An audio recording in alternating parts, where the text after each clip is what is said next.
All right, applying the second sand onto your watch is actually really tricky, especially for people who are just starting off making their watch. I'm just going to show you a very, very simple trick, okay? So you've got your hand pusher tool. Yeah, this is all you need, a hand pusher tool and something called Rodico. Okay, now Rodico is like a putty, okay? But all I want you to do, you've got your second sand and you want to apply it. Take a very little bit of it, okay? Tiny bit.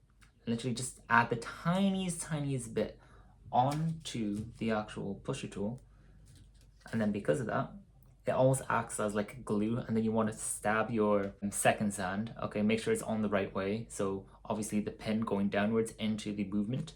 Obviously don't push so hard you break anything, but this helps you adjust it. It's a hell of a lot easier to do it like this. I just wish like someone told me this earlier when I was making my watches. I had to like research all of this online, and I found this obscure video talking about it in this tiny section as well. Well, hopefully that helps. Now, if you found this helpful and you would like more information like this, I've created like a free template, a free guide that you can use to basically create your own watch if you want, or create a watch similar to this, the one that I'm wearing right now. Okay, it's a fully automatic watch, so no batteries or anything.